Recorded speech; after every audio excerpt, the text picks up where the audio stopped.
Welcome to the Los Angeles World Affairs Council and Town Hall. I'm Rachel Kinderdine, Community Manager. Tonight, we join Dan Schnur for the September Dan Schnur Political Report. Dan's topic tonight is The Angry American Voter, Why Politics Has Gotten So Ugly. For those of you who would like to submit questions for Dan, there's a Q&A button at the bottom of the screen where you can type in your questions. We will be managing your questions during the Q&A segment, which should start in about 30 minutes. Now I want to hand it over to my colleague, Katie Gilman, who will share some exciting news about the format for tonight's program. Thanks, Rachel. So tonight we will be experimenting with a new format for Dan's monthly program. After Dan offers some initial analysis on the subject, Rachel and I will return to the screen and we'll ask some deeper discussion questions. And then from there, we will move to the audience Q&A segment at the usual 30-minute mark. So Dan, we're looking forward to another great program, and we'll turn it over to you. Rachel, Katie, thank you both very much. And I'm really looking forward to this new format and to have both of you playing such an enhanced role. For those of you who've joined us over the last months and years, you've seen quite a bit of Rachel and maybe not quite as much of Katie, but I think you've been just as impressed as I have been by them. And I think this new format will be more interesting and hopefully more interactive for all of us. But we'll find that out in a few minutes. In the meantime, Rachel mentioned tonight's topic, the angry American voter, why politics has gotten so ugly. And I feel like this is a theme that's been very recurring over the course of this webinar. We've been doing this for 3.5 years now, if you can believe it. And it's rare that we go through a month, or back in the days, a week. It's very rare that we go through one program in which this concept of the divisiveness in American politics and in American society doesn't come up in some way or other. And so what the three of us thought is tonight, it might make some sense to dig into that question deeper. Why have we become so divided? Why have we become so polarized? What's driving us in different directions? And how does that manifest itself in its effect on American politics and government? So, as you might suspect, there's no easy answer. There's no simple answer to that question. There's all sorts of contributing factors that have made our politics so much more polarized. Some of it is the nature of the media, the evolution first of cable, then of digital media, and now of social media. So unlike in the mid-late 20th century, when we all watched 1 out of 3 television broadcast newscasts and read the same daily paper, the news intake that we all receive on a daily, hourly, minute-by-minute basis is much more tailored to our interests and our ideological leanings. And that'll be a webinar in itself at some point in the future. The way our congressional and our legislative districts are drawn, in most states, though not in California, the so-called gerrymandering that makes legislative and congressional seats for one party or the other discourages competition between the parties in general election and encourages primary challenges from even more conservative Republicans and even more liberal Democrats. It's also a contributing factor. Some of it's self-selection. We are the most mobile society in the history of the planet Earth. Statistically, we are much, much less likely to live within 10 miles or 50 miles or 100 miles of where we grew up than our parents or grandparents. And when we move to a new city, a new community, we generally tend to gravitate toward communities with other people who have the same interests and same priorities, and often the same political leanings as us. Are there conservatives in Berkeley? Of course there are. Are there liberals in Southern Orange County? Definitely. They just tend to be fairly lonely because often when we move to a new community, we look for people who are like us. And for most of human history, the definition people like us meant people who are like us racially, ethnically, demographically. But even as we're making progress on that front, we're becoming more and more divided by how we select where we live politically. And we'll talk more about that in a few minutes too. But there's one particular contributing factor that I want to talk about tonight. And then this hopefully can be a jumping off point for our conversation with all of you going forward. And that to me has been over the last generation or so, a shift in not just American politics, but in politics in other countries as well. A shift from a primary emphasis on economic issues to a primary focus on social and cultural matters. Now, bear with me for a couple of minutes while we go back through a miniature tour of recent American history in which we talk about that shift. Because for most of the 19th and 20th centuries, Americans sorted themselves out politically based on their income and their financial means. Not to be too simplistic about it, but the more money you made, the more likely you were to vote Republican. The less money you made, the more likely you were to vote Democrat. And then in the 1950s and in the 1960s and 70s, that began to change. And all of a sudden, we began to see, in the aftermath of the civil rights movement, we began to see Republican candidates reaching out to working class, blue collar voters, voters who had not gone to college, voters who were working class but were more socially and culturally conservative. And first on issues relating to crime and public safety, then on welfare, then on other issues. We saw any number of Republican candidates over those years beginning to reach out to voters whose economic interests had traditionally made them Democrats, but found themselves more and more affiliated with Republicans on these cultural matters. Well, by the 1990s, the Democrats had seen what was happening. And smart Democrats like Bill Clinton and Dianne Feinstein and others proclaimed themselves to be new Democrats. And their message to voters as new Democrats is that they weren't the same old tax and spend economic liberals that voters had rejected in the past. Rather, they were more economically responsible and more economically conservative. And what Clinton and Feinstein and many other new Democrats did very effectively is they told a group of economically successful but socially moderate to liberal voters, suburban voters for the most part, that since we're economically responsible too, you can vote on issues on which we agree with you. Issues like education, issues like the environment, issues like abortion rights and gun control, and as time passed, same-sex marriage and marriage equality. Now, Republicans didn't just sit still and let this happen. At the same time, the Democrats were reaching out to these suburban voters, these economically successful, socially moderate to liberal voters, and getting them to vote on cultural and social issues rather than economic issues. Republicans did the same thing to an even accelerated degree, as we talked about in previous decades, and particularly in the aftermath of the Roe versus Wade Supreme Court decision in the 1970s, Republicans began reaching out even more aggressively to working class, culturally conservative voters.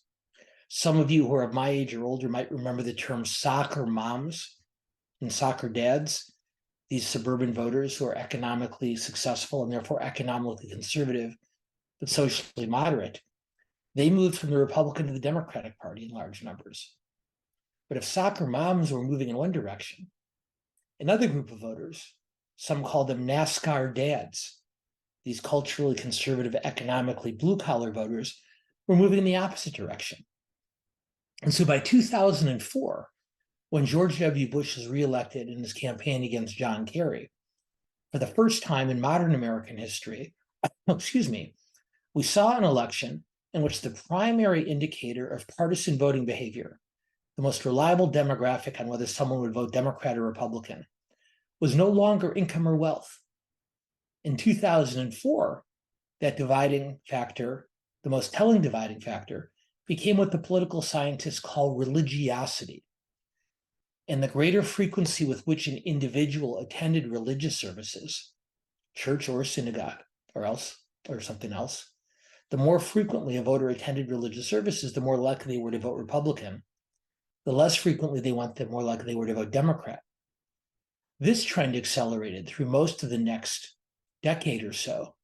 And by the mid-2010s, by the time Donald Trump had emerged on the landscape, we saw that in addition to that religiosity differentiator, not someone's religious preference, but the intensity with which they practiced it, we began to see a growing division between the two parties on issues of education. And voters who did not attend college, so many of these NASCAR dads and moms, so many of these working class voters without college degrees had shifted from the Democratic to the Republican Party. And so many of these economically successful voters, mostly college graduates, had shifted to Democrats. The greatest and most reliable indicator now of partisan voting behavior is education. And Democrats do most successfully with voters who have college degrees. Republicans do far better with voters who do not. So plenty of other contributing factors there. But I'm hoping that that history lesson helps us understand how we got where they were. And then lastly, before I ask Rachel and Katie to rejoin me, I'll make one other point about how that reshuffling of the electorate has made us more divided. Because on economic issues, it's not that hard to compromise. If you want to spend 8% more on a program and I want to spend 6% more, well, then we spend 7% more. We split the difference. If I want to cut taxes by 5% and you want to cut them by 10%, well, we cut them by 7.5%. Once again, it's not that hard to find a middle ground. But on issues like abortion, on issues like guns, on issues like same-sex marriage and marriage equality, that middle ground is much murkier. And voters who are asked to compromise not on fiscal issues, but on cultural and social matters on either side of the aisle that are much closer to their heart, those voters feel like being asked to compromise on those issues are being asked to compromise some part of themselves. And that's much, much harder, whether you're pro-life or pro-choice, or on either side of the other issues that I mentioned. Anyway, much, much else to talk about, but I'm going to ask Rachel and Katie to rejoin me. And hopefully what you'll see for the next 20 minutes or so is a more interactive conversation than is normally the case. Normally for the first half an hour, I just drone on and on like I've been doing for the last several minutes. But Katie, Rachel, let's make this a conversation. What are you guys thinking about? Yeah, well, thank you so much for setting the stage, Dan. So I'd like to start this discussion by posing a question about human nature. So human nature drives us to inherently distrust the other, or people who support different belief systems than we do, live different philosophies, etc. So how is this innate behavior impacting and increasing political divisions in the US?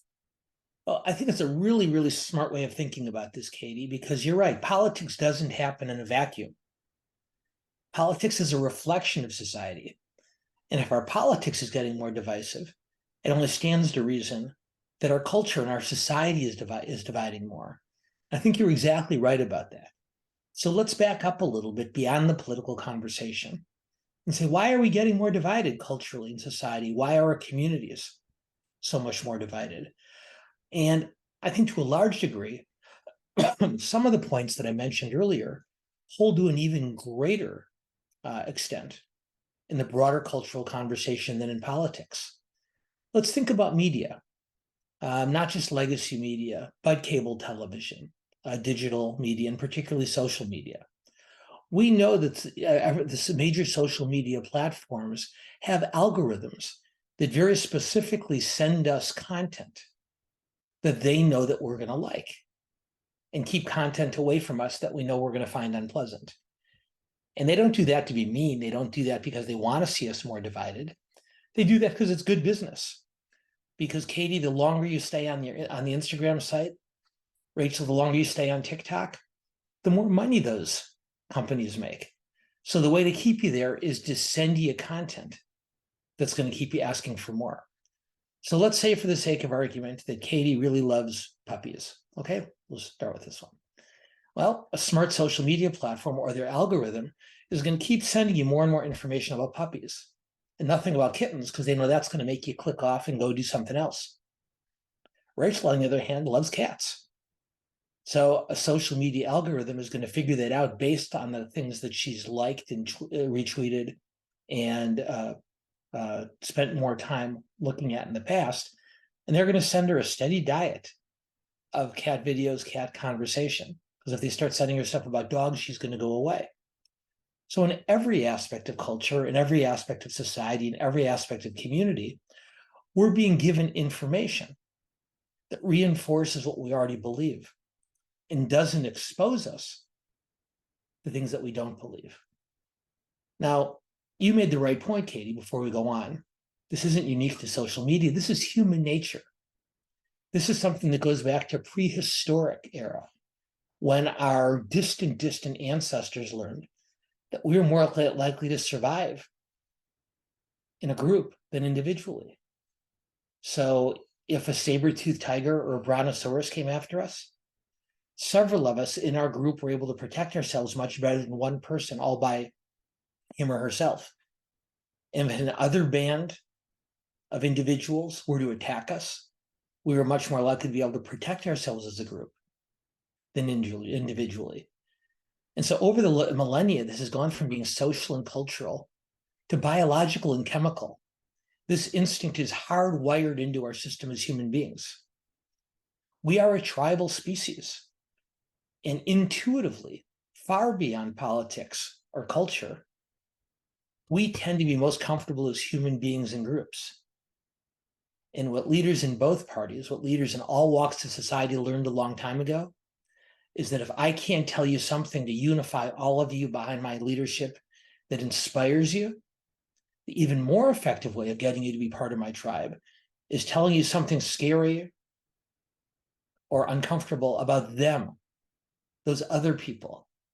And I can rally to my side, maybe not because you think so highly of me, but because we all agree that those other people, whoever they happen to be, are not people with whom we want to associate. So it is a broader human tendency, and it's most noticeable in politics. But Katie, you're exactly right. This is who we are as human beings. And our natural inclination is to cluster in tribes. And the one thing that keeps us in those tribes is a distrust of those others, whoever those others might happen to be. Now, based on that, we're going to take this question back to the political. And so the first poll question, don't worry, people, we didn't get rid of the poll questions. None of the three of us are that dumb. So a question we'd like to ask you, and not a broader societal or human nature question, but a question much more specifically about politics. We'd like you to tell us, to describe your feelings about members of the other political parties. Number one, would you say, oh, those Democrats or those Republicans, they're good people. Well, I just happen to disagree with on some things, but they're good people. You say, second, I'm pretty neutral. Frankly, I don't have very strong feelings, good or bad, about the other political party. Or third, you say, no, that other party, those others, them, they are a threat to our democracy. And if Donald Trump and the Republicans get back power, or Joe Biden and those Democrats keep power, our country, our democratic principles are in grave danger. So let's see when they're ready, if one of you can put up the answers for us all to see. Look at that. 24%, about a quarter of our group, says good people with whom I disagree. All right, that's pretty open-minded of you. Another 16% saying, you don't think about them, or I don't have strong feelings one way or the other. 60% of you say that other party, whoever that other is a threat to our democracy. Now, what I will tell you is our poll numbers are actually, believe it or not as extreme as national polling done on this subject.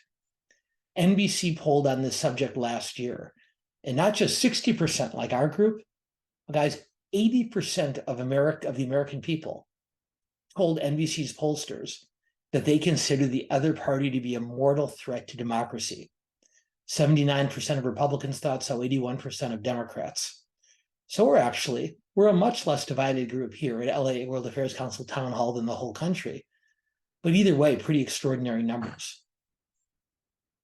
Yeah, and like you mentioned, Dan, obviously we can see from the poll that it is less severe than nationwide, but still our members think that the other political party, members of the other political party are a threat to our democracy. So can you elaborate on how this impacts how people vote? Sure, and I began to touch on this just a moment ago. The whole idea about if I can't motivate people to follow my leadership because they share my goals and my aspirations, the other way to get people to join my tribe and to stay in it is to make sure that they know that that other tribe, whoever they are just absolutely repulsive and unacceptable, and they don't want anything to do with those people. So this is one of the reasons that negative campaigning in politics is so pervasive, because most politicians know that most voters don't like most politicians. And so therefore, most politicians know that they're probably not going to get most voters to follow their leadership based on shared goals and aspirations. So what do? They tell you something really scary and something really horrible about the other candidate, that horrible person on the other side. And that's a much more effective way of keeping those voters in your tribe or in your party. And this trend has accelerated and it's intensified dramatically in the 21st century. For most of the 20th century, believe it or not, it seems like a long time ago. For most of the 20th century, most Americans voted for the candidate with whom they shared goals and aspirations and ideals. But over the last generation, over the last quarter century or so, we've seen a dramatic shift in that. And today, while some voters of both parties still vote for their preferred candidates because of those shared positive aspirational goals, many, many more Americans, the overwhelming majority of voters in this country, vote for their preferred candidate and party, not because of affection for their party and their candidates, but because of a very strong disaffection and dislike and even disgust for those others. Now, there's been polling that's been done on this subject that takes it out of the political realm and puts it in the personal realm. And I'll give you a couple of examples of that before we put our next question on the screen. We ask Americans in polling frequently, would you be comfortable with your child, your son or daughter, marrying someone from another race or religion? And happily, the number of Americans who say yes, they would be comfortable with an interracial or interreligious marriage, those numbers are at an all-time high, well over 90%. But at the same time, we also ask American voters, how do you feel about your child, your son or daughter, marrying someone from the opposite political party? And those numbers have continued to drop. So if we can, let's put that question up before our group. How would you feel about your child or grandchild marrying someone from the opposite political party, marrying a Democrat or marrying a Republican? Remember, this is anonymous. We don't have any idea who you are. We're just interested in collective results. So tell us, if your child or grandchild came to us and said, I'm marrying a Democrat, even though we're a family of Republicans, or I'm marrying a Republican, even though we're a family of Democrats, how would you feel? Would you be comfortable with it? Would you be neutral about it? Would you be somewhat uncomfortable about it? Or finally, would you be angry about it? And I'll be very eager to see these answers. Wow, only 3% of our group would be angry about it. So we do tend to be a more tolerant group than the overall electorate. But look at that number. By far of the other three options, 48%, roughly half of our group, admits that they would be uncomfortable with a member of their family marrying someone from another political party. 29% said they'd be neutral about it. And only 19%, 1 in 5, said, yeah, I'd be fine with that. I'd be comfortable. So I'm not going to ask this group, I don't think we need to ask this group about their feelings about interracial or interreligious members. But once again, both on a broader national scale and right here at LA World Affairs Council Town Hall, we find that we are much more intolerant of our political differences than our demographic differences. And while that's really impressive progress on one front, there's no question that those increasing divisions lead to the type of polarization we're talking about today to much, much greater numbers, in much, much greater numbers.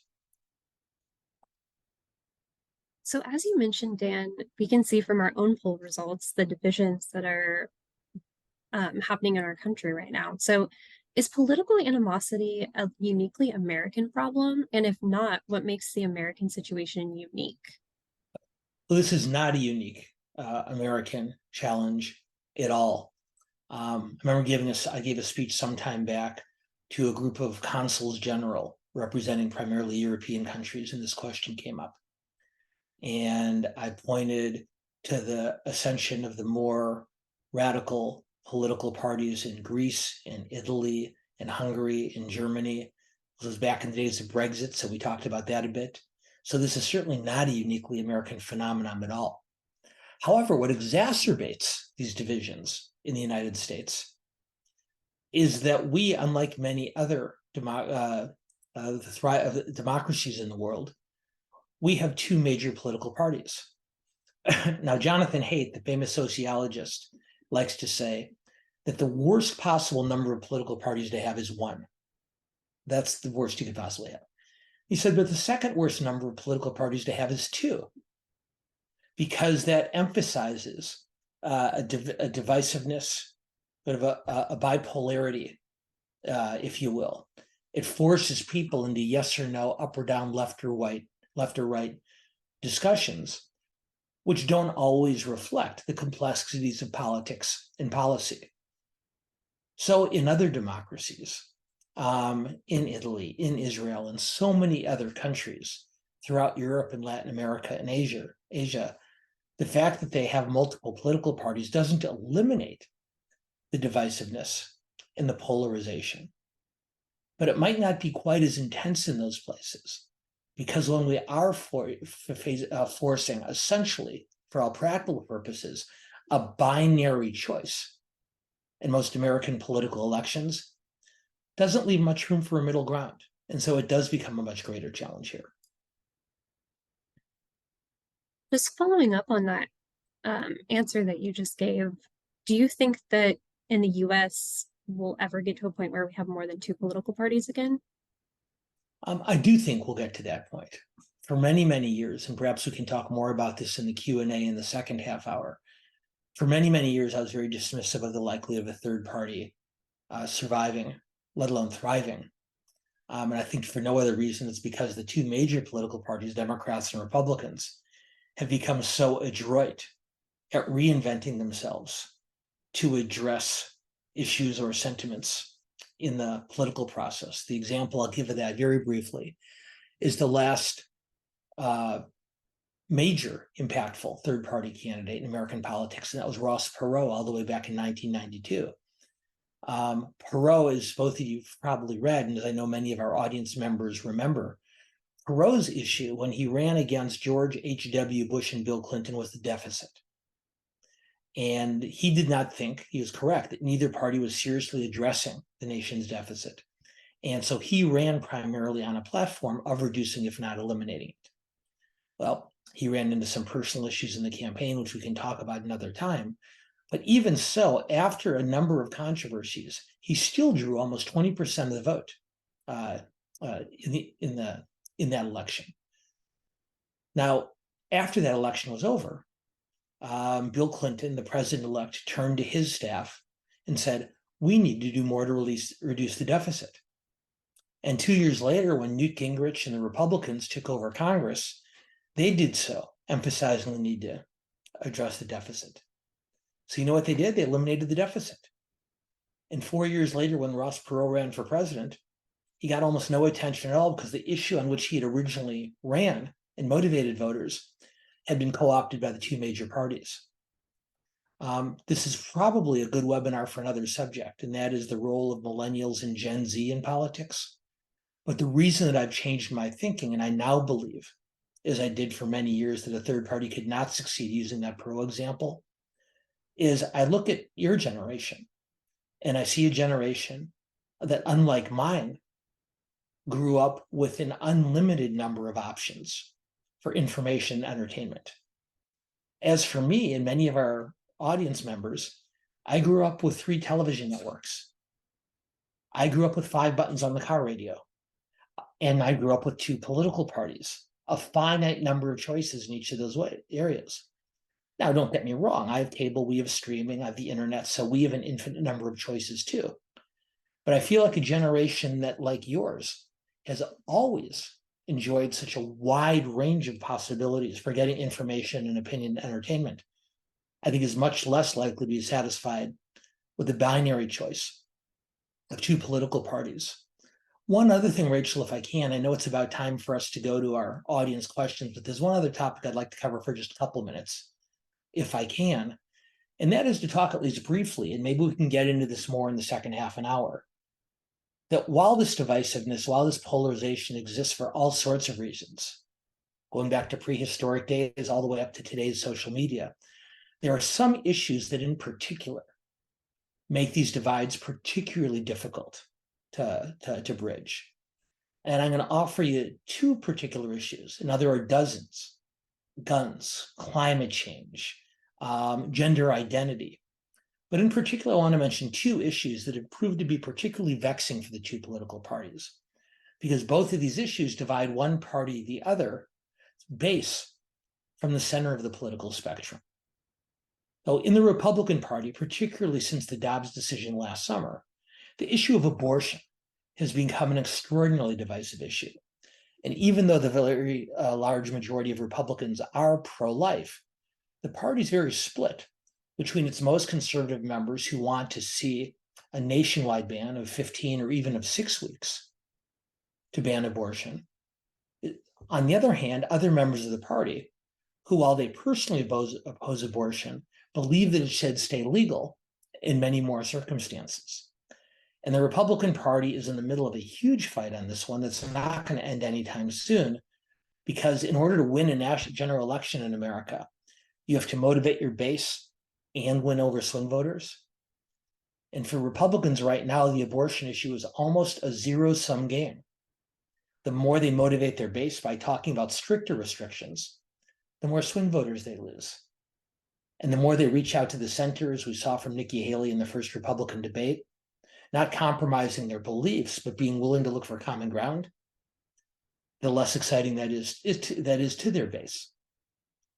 Now, before Democrats, and we've got a few of them in our group, before Democrats start feeling too superior to the Republican divisions on abortion, I'd point out to you that Democrats are going through the exact same thing right now on immigration policy. The base of the Democratic Party, the most progressive Democrats, feel very, very strongly about a comprehensive immigration reform that would lead to much broader legalization and perhaps a pathway to citizenship.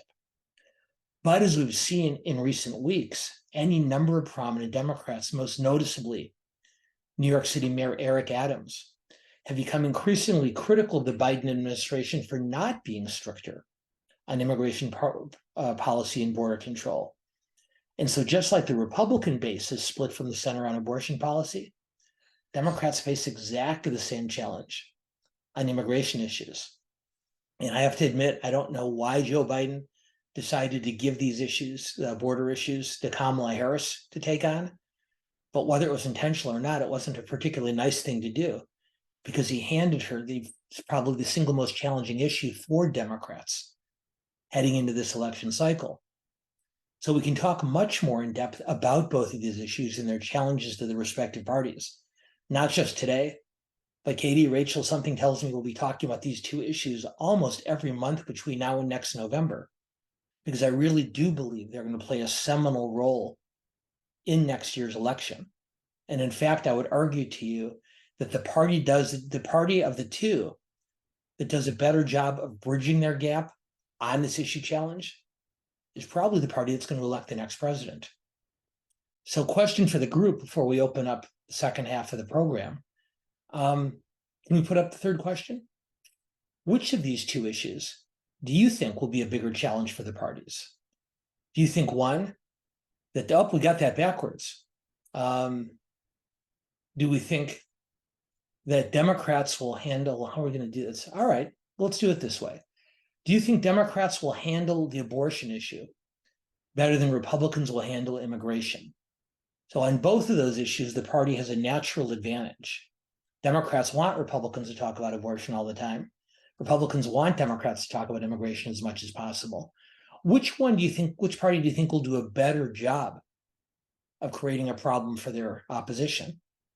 So one, do you think Democrats will handle their issue better than Republicans will handle theirs? Or second, do you think Republicans will handle immigration? Will make that a bigger problem for Democrats? Better than Democrats will handle abortion. So, who's going to play to their strength better? Who's going to create a bigger problem for the opposition? Can Democrats make Republicans squirm on abortion the way they're trying to do with this debate that Senator Tuberville has started? Or are Republicans going to put Democrats in an uncomfortable position on immigration, the way that Governors Abbott and DeSantis and others are doing, but trying to force the issue in their home states? Or will both parties struggle with the issue equally? Let's see how we do. Wow, 47%, almost half of you, look at that, say both parties will struggle with the issue equally. And I'll go back to what I said a moment ago. Whichever party handles their issue better is probably going to win this election. But of those of you who did say one party or the other would do better by a 4-to-1 margin, it looks like you believe Democrats are going to make Republicans uncomfortable on abortion issues, better than Republicans will make immigration a central issue in the campaign. And we'll see how this progresses in the weeks and months and year ahead. So with that, normally, Rachel, this is when I ask you to join me on screen, and I don't even have to do that. You guys are already here. So at this point, let's transition into the second portion. And my guess is, even with the two of you asking smart questions over the first half an hour, we've probably got some audience questions to go through, huh? Yes, you would be correct. As always, our audience is so engaged and so curious. So starting off, what do you think of the assertion that while we have always had a divided electorate, we never had broad promotion of grievance and retribution dialogue in politics until the last decade or so? Well, I'm not sure that I agree with the premise of the question. I think if we were to look back at some of the things that John Adams and Thomas Jefferson supporters said about the opposing candidates back in the 18th century, this was just as ugly or uglier. Accusations of cannibalism, for example, which I haven't seen in modern politics. The famous story from the late 19th century when Grover Cleveland was running for president. The allegation was that President Cleveland had fathered a child out of wedlock, and his opponent's supporters would show up at Cleveland's rallies chanting, "Ma, ma, where's my pa? Off to the White House, ha, ha, ha." So this has been going on for quite a while, and I suspect before our country's democracy or our country's election process got underway. But where I think the questioner has a really important point is, to me, the difference isn't the level of the invective. That's been around forever. What's different to me is that in the past, leaders of both parties have been able to set aside that ugliness and the harshest of those partisan divides when they needed to, in order to work together across party lines to achieve policy goals. Ronald Reagan and Tip O'Neill working together to save Social Security. Bill Clinton and Newt Gingrich working together to balance the budget. Harry Truman calling Herbert Hoover, a disgraced Republican former president, out of retirement to help him rebuild Europe after World War II. Dwight Eisenhower traveling to the White House in the days after John F. Kennedy's assassination to help Lyndon Johnson with his remarks to the country, because Eisenhower, knew he's one of the only other people in America who would know how Johnson felt at that moment.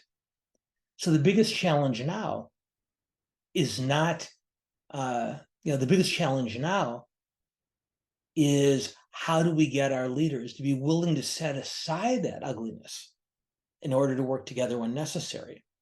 Give credit where credit's due.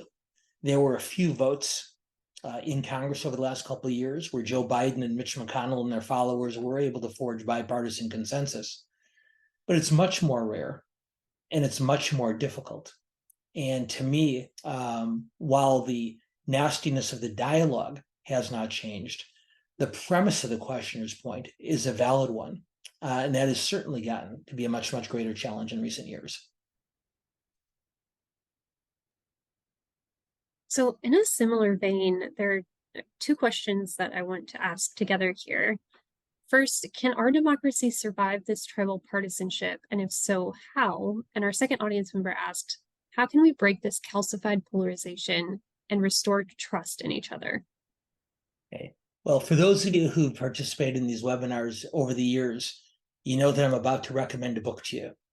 And as luck would have it, it's right here on my shelf behind me. And for those of you who have not read The Soul of America by John Meacham, I would strongly recommend it because aside from being a great read from one of our nation's foremost historians, it answers both of the questions that you just provided, Rachel.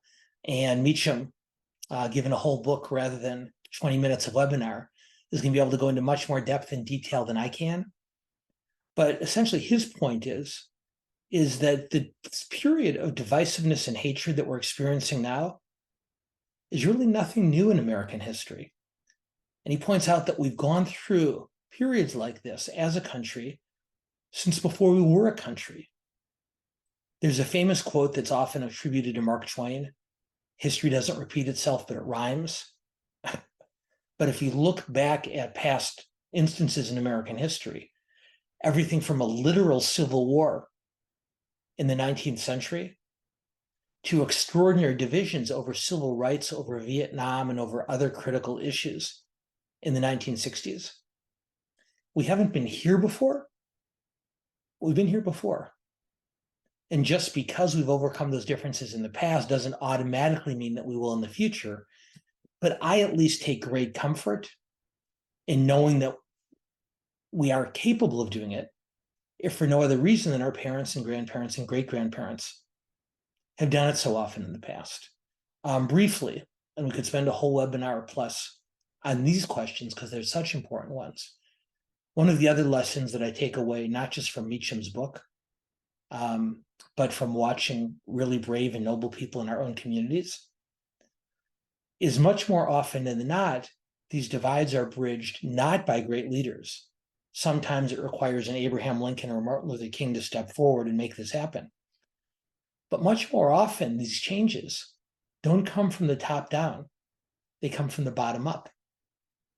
And it's citizens, it's communities who decide that they're willing to make an effort to engage with people who they don't know or with whom they disagree, who are others, either racially or ethnically or religiously, or from an ideological or partisan standpoint, and are willing to try to bridge that divide.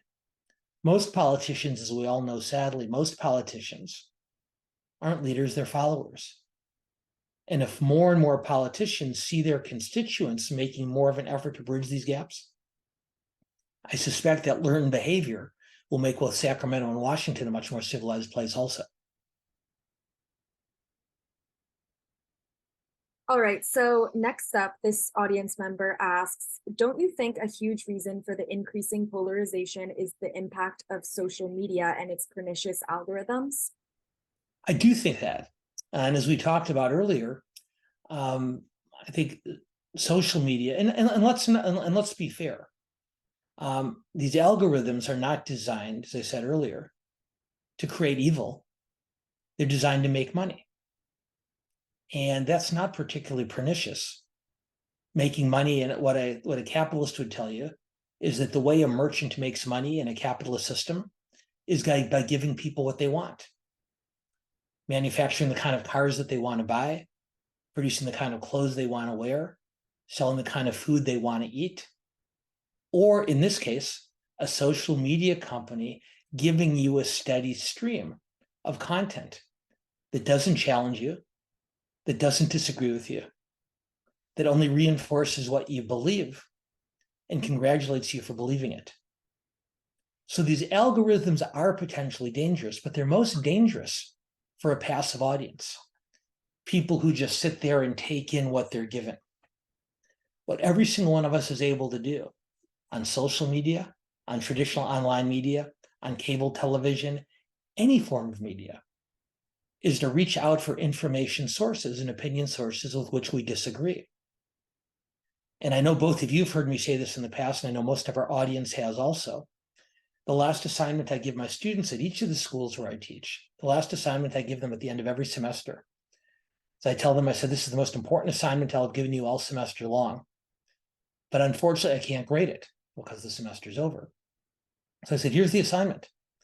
I want every principled conservative in this class to watch Rachel Maddow once a week. And I want every principled progressive in this class to read George Will or Brett Stevens or Ross Douthat once a week. I'm not trying to change your mind. I'm not even trying to open your mind. I'm just trying to remind you that there's really smart people over on the other side, those others we were talking about earlier. And it's really easy to pick on the loudest and freakiest and most extreme of them. It's really easy to point to Marjorie Taylor Greene or to Ilhan Omar and say, oh my gosh, how can I work with those scary people on the other side? There's really smart, principled people over there too. And if you only put in a little bit of extra time and effort, you can find them. And even if they don't convince you, you can learn from them. Mitt Romney announced his retirement from the Senate at the end of his term today. It's been reported that Joe Manchin, the centrist Democrat, is considering either retiring or running as an independent. I'm not here to proselytize on either individual's behalf, but I'm saying that as the center of Congress becomes more and more vacated, it becomes harder and harder to bridge that gap. So yes, social media is a contributing factor, but every single one of us has the power, even with these algorithms feeding us a steady stream of news and information from one side of the aisle. Every single one of us has a mouse. Every single one of us has a remote control. Every single one of us can decide for themselves, okay, I've seen enough about puppies, now I'm going to learn about kittens. Or I've heard enough from conservatives, now I want to hear from the liberals, or vice versa. So our next audience member actually expressed many of the same concerns that you just mentioned, that many people have sheltered themselves to their one comfortable source of information. But they asked, can you realistically see a way for moderation and true unbiased news, the old Equal Reporting Act, to ever gain a foothold again?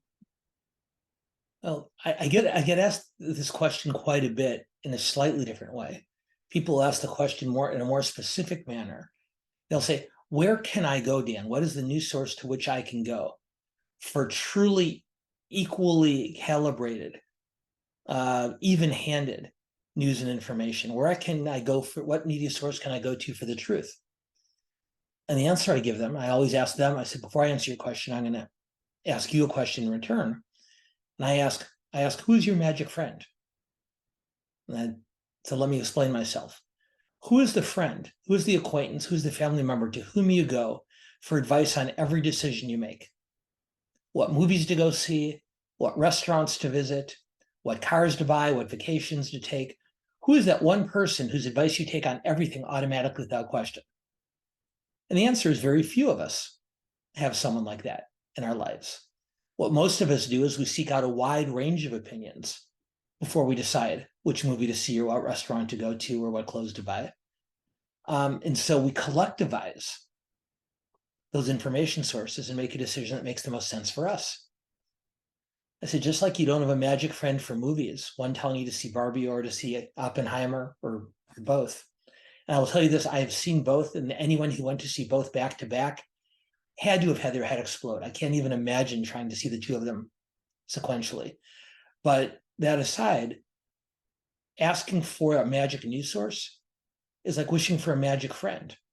And I think the best way to do this is, rather than relying on a single source for that kind of even-handed information, looking for a Walter Cronkite or a David Brinkley equivalent of the 21st century to come back and provide us that reassurance. In the 21st century, the responsibility has shifted from the news media to the news audience. And so the best advice I can give you is, don't try to rely on one single source, no matter how even-handed you think it is, or no matter how much it agrees with you. Get a wide range of opinions and inputs, just like you do before you go on vacation or buy a car, and listen to the collective wisdom of a bunch of sources, and then combine it to come to a conclusion that makes the most sense for you. Okay, so switching topics just a little bit, Dan, if you are correct and a third party emerges, won't that just split the vote? How would consensus and good policy be possible? That's a really smart question. And about a year or two ago, David Brooks, the New York Times columnist, wrote a column on this. And the title of his column was, "What We Need is a Fourth Political Party." And his explanation, and I think this is the premise of the question that you just read, Katie, is that when people say, yes, I'd like a third party, what they've essentially called for is what I'll refer to as the me party. I don't agree with Republicans on everything. I don't agree with Democrats on everything. I'm going to start the Dan party, or the Rachel party, or the Katie party. And everyone in my party will agree with me on everything. Now, the problem is that's not a third party, because each one of us has different opinions and different beliefs and different priorities.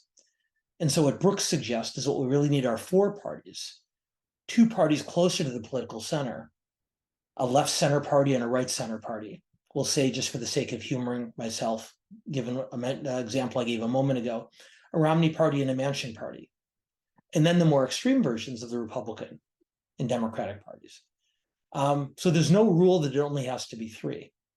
The one warning I will give is, even though I don't think it will be until your millennial and Gen Z generations take over the political system that will see a viable third party, when it happens, what I will tell you from watching multiple party democracies in other countries is a multiple party system doesn't eliminate the need for compromise. It just delays it. So in a two-party system, we have to decide within a Democratic Party or within a Republican Party who our nominee is going to be. The progressives compromise on Biden.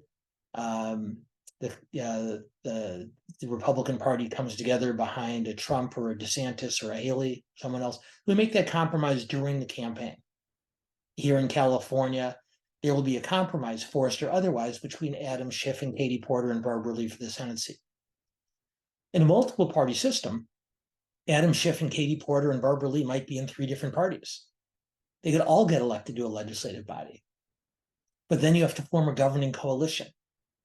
So even if I didn't have to compromise during the election behind a candidate who's more liberal or more conservative than me, once my candidate gets into office, then that compromise has to take place to form that governing coalition.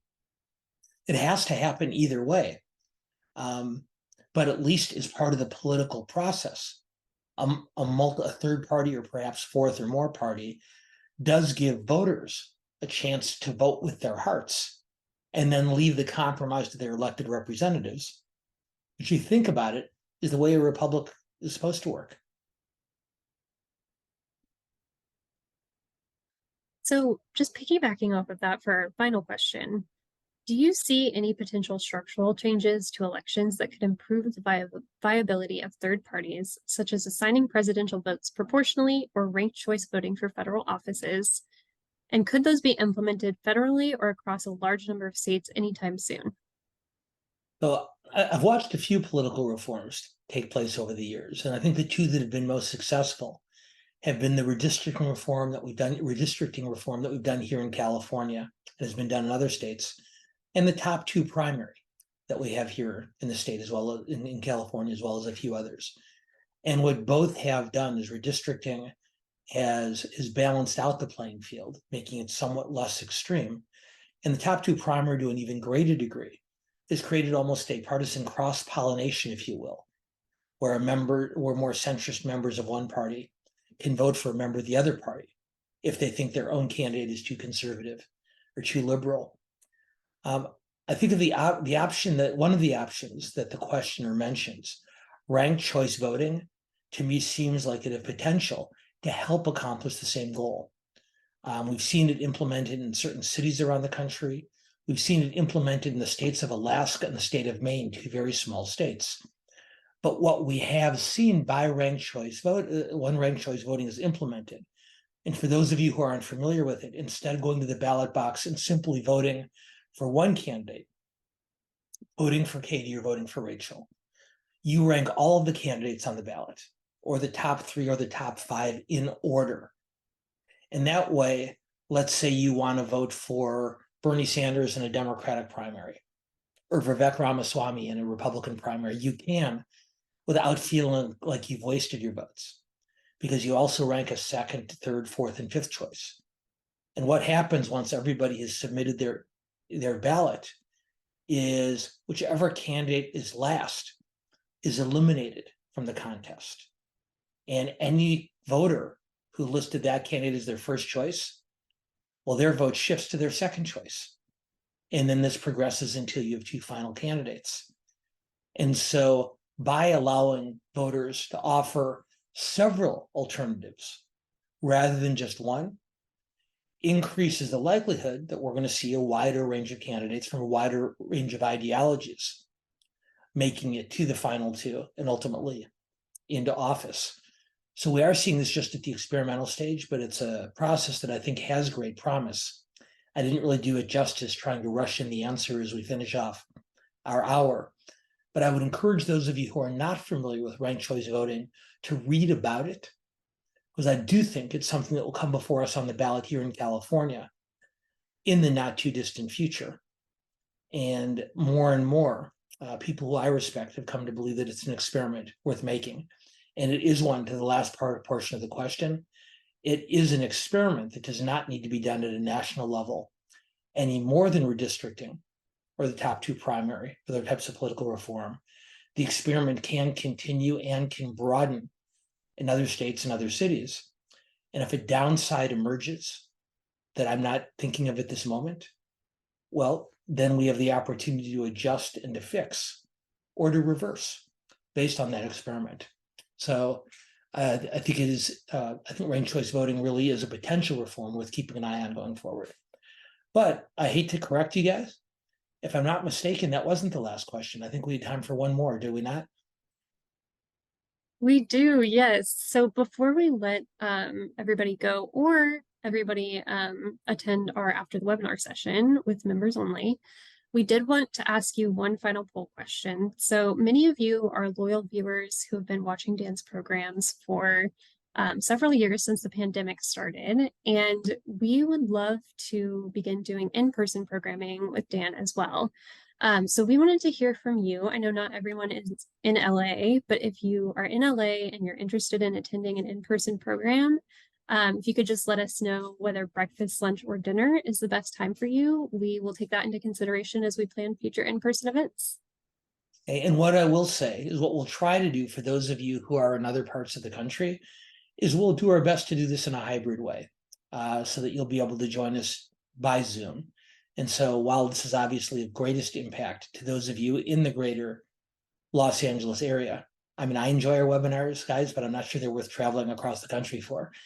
So if you are in the greater LA area, let us know if you'd be interested in meeting up for a breakfast or a lunch or dinner.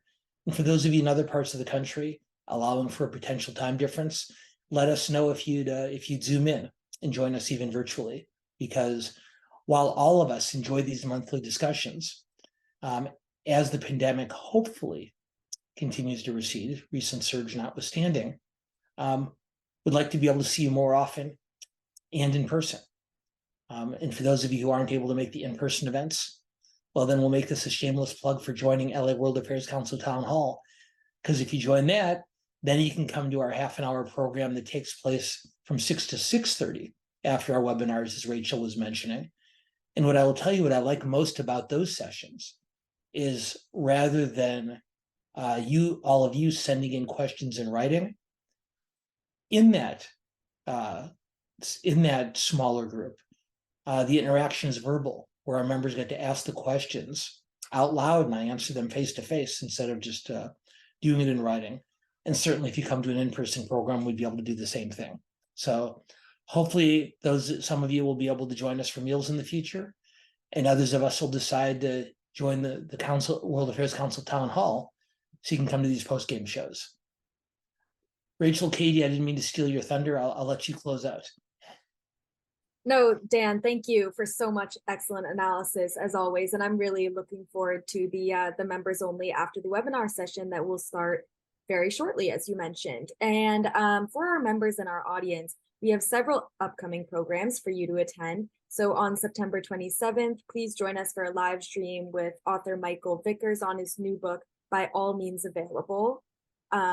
Memoirs of a Life in Intelligence, Special Operations, and Strategy. And that is moderated by Greg Miller of the Washington Post. And then we'll be back with the Dan Schnur Political Report on October 5th.